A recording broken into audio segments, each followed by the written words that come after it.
Most people in life are looking for how do I make a life worth living and a retirement worth having. They don't really think about what it's like to be alone or what it's like to have a family. Most people are involved only in their own thought processes for their own life. They don't position themselves in a moment of humility before God because the American nation has become so far outreached from the Lord's hand, not at all, but because people just don't consider what God thinks of their lives anymore. They simply think, yeah, I believe in God, but I don't have to pay any attention to Him when I'm doing my job, or when I'm working in my proper profession, or when I'm talking about my legacy in the world. Your legacy is not some right to stalk a person, violate their rights, put your hands on them in the night, and literally pilfer intellectual property because you think it's a fucking funny game, or because you think you have rights to do things. I apologize to the Christian world for my language, but when this happens to you on a regular basis, the liars in the force, the liars in the mental health field, the liars in shelters want to say, oh, it's a mental health issue. No, it's not. It's a handful of men and women lying about their rights to put their hands on someone, to taint someone's food, and to ruin their legal life. It's outrageous. It's called mobbing in the military. It's called mobbing in science and technology communities, and it literally happened to Tesla long ago.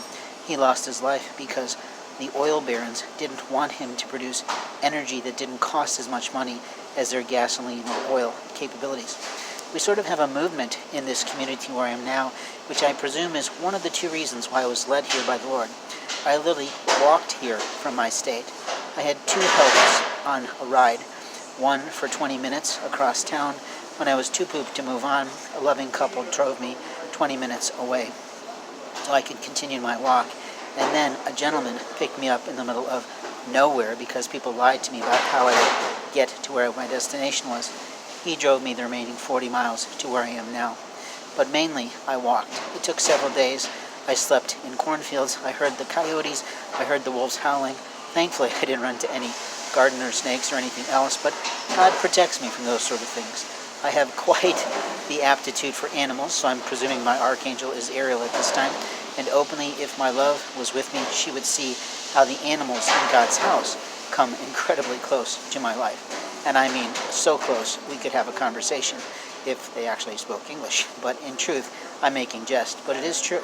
It reminds me of that old silly film called Up the Creek, where the guy just was so out of touch with animals, he kept getting bit by them. And it's sort of a joke in some of those films. But the reality is, when you're in nature, nature knows who's in God's house. They also look out for you in ways of old, and the Indian souls that are still within our communities, floating through the world because God allows them, provide us all kinds of help when we listen. Now, anyone listening to my podcast might think, this guy's out to lunch, this guy's a pagan priest, or this guy is totally out of his mind. And the answer is no, I'm not. I can almost prove it if there was a scientist following me along, how incredible the magic of heaven is, how incredible the magic of the Lord can be, how I get fed on a regular basis because God leads me where I need to go, to meet the person I need to meet, to get the loving help from the stranger who will actually help a person in need.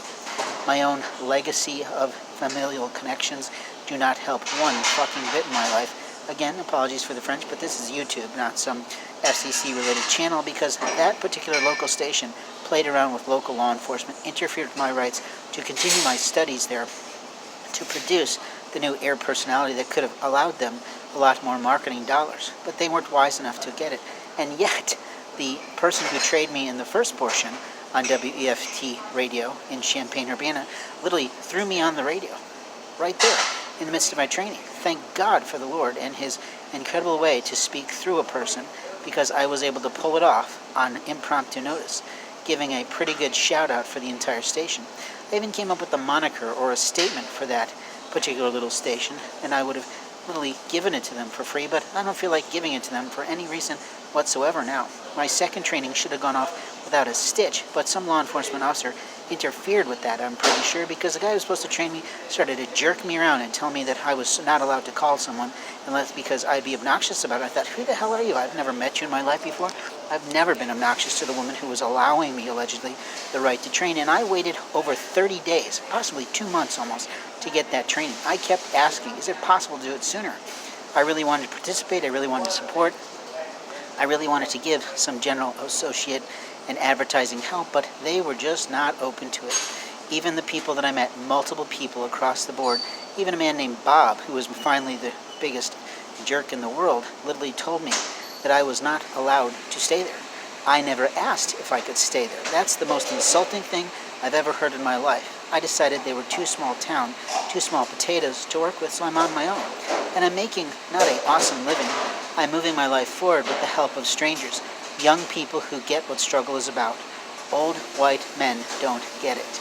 Millionaire minds don't really remember what the struggle's like. And openly, I can't say that anyone in the colored community is terribly different.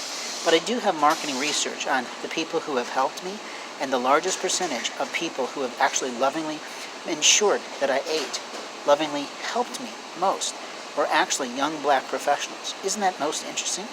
These young men and women know what struggle is because their parents live in struggle or still live in struggle or openly taught them about struggle. From the incredible civil rights movements that they helped the entire nation to be honored with through their hard, loving work for the land, for all people at all times. This is why I regard Martin Luther King. This is why anyone who's white studied who Rosa Parks was, and we do not forget the honorable things that the blacks of America have done for the entire nation. That's why I wanted Kamala Harris to be president, and openly I'm pretty sure God did too, because she understands the law. She knows what legal rights are. The challenge we have today is that there is humanitarian issues facing our land, that openly we have a lot of people of different color, different nations and races sneaking into the land. They're violating federal law when they do this, constitutional law. So here's the dilemma that an intellectual person like myself struggles with. If we allow them to violate that law, what's to say they won't violate other laws, like taking over people's lives, taking over their rights, taking over their names so they can stay on in America and control power? I believe quite clearly that for some time there has actually been an anti-American Arab agenda. And I've sort of noticed the pattern. Perhaps the military and Marines have too. And I'm not saying we should start going to assault these people. That's not right. It's immoral. After 9/11, we had a lot of losses of stupid American yahoos who didn't get the point of what happened that day. But in my life, what I have observed is that these experienced business people, or very savvy technical people, have come into the three major industries of our lives. They have taken over travel and lodging. They have taken over restaurants that we eat at regularly, and they have openly infiltrated our physicians network to the point that almost every Arab and Muslim that has been enforced on me by someone I didn't like, know, or trust literally has ruined my medical records. And I will hate that group of people for a long time. But here's what else has happened to me in my homelessness. I was sleeping in a small place that I often sleep when I'm tired and need a nap. And I literally woke up thinking, is it raining? And standing over me was a young Arab man who had plenty of places he could go to relieve himself, but he decided to pee on top of me. Now, this would piss off any man. I am a gentle, peaceful person most of the time. So I did not get up and pummel that child to death. He, allegedly, graciously apologized, but I don't believe that apology for 1 second. Now the players in the shelter have tagged me because they keep showing up, and here's the stupidest thing about these people, is that they always slip. The liars always slip with something that they should not know about my life, my property bags, or anything else. And openly, even the police officers do too, who pretend to be something. The reality is that in life, we have moments of time to make a difference for someone. And in my life, there's only one person I long to see. She knows who she is, and if she doesn't get her shit together, God just may continue to pummel her life the way that he has, allegedly. That's the rumor. I have no way to know, but the truth is, she is off course in God's house. Now, how do I know this? Because I keep getting blamed for stuff that I don't even have any clue what's going on in her life. And openly, I'm busy with my own project. I'm hoping she'll come and participate. I'm hoping she'll bring the boys, and we'll have a grand old time the way that I planned, the way that actually God planned, because I just do what I'm told. And frankly, it works 100% of the time. And frankly, the other times it don't is a part of a lesson for my life in manhood or spirituality or religion or relationships or social skills. I don't know. I just keep saying, okay, God, what's the lesson? And I get it. But in life, we have moments of time to be matter-of-fact, like I am, or passionate, like I am, and that's the truth.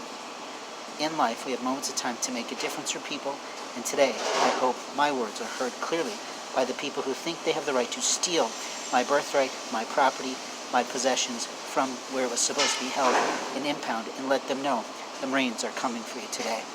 Thanks for listening.